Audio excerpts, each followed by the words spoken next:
Good morning, my dear students. Today we are going to learn direct speech and indirect speech, or it is also referred as direct and indirect narration. Now let's understand this topic in detail. First, we will understand what is narration. Now, what is narration? Narration is the act of reporting the words of speaker. There are two main ways of reporting word of the speaker. Now what is that? That is direct speech and indirect speech. Now let's look into each of them in detail. First we will take direct speech. Now what is direct speech? Direct speech is the actual word of speaker are quoted as it is. The actual word of speaker are enclosed in inverted commas or inverted mark. Now let's take one example so that you can easily understand what is direct speech. Now here in this picture you can see that Yogesh was studying when his friend John came and asked, "What are you doing?" And he said, "I am studying." Now, if John wants to report what Yogesh said as it is, then he can say, Yogesh said, "I am studying." Now, this is direct speech.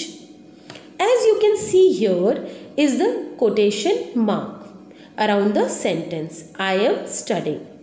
Now, here said is the reported word, and "I am studying" is reported speech. I hope you understand the direct speech properly. Now let's look into indirect speech. Now what is indirect speech? Indirect speech is actual word of the speaker are transformed, like said or written in a simple language.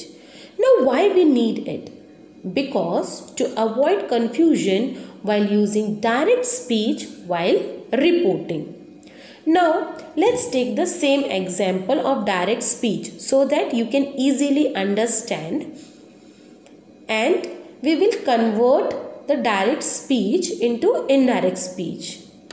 Now here in this example you can see Yogesh said, "I am studying." This is direct speech. Now I am converting this into indirect speech. Now it is like Yogesh said that he was studying. Now let's see the changes between direct speech and indirect speech. First is we have to remove inverted mark or quotation mark. Second, change of tense. Now here present tense convert into past tense. And third is use of conjunction that. See student, if you remember these changes, you can easily change direct speech to indirect speech. Now let's take one more example. In direct speech, if I take one example is, "She said to me, I am playing." Now this sentence converted in indirect speech is like, "She said to me that she was playing." This is transformed version of direct speech.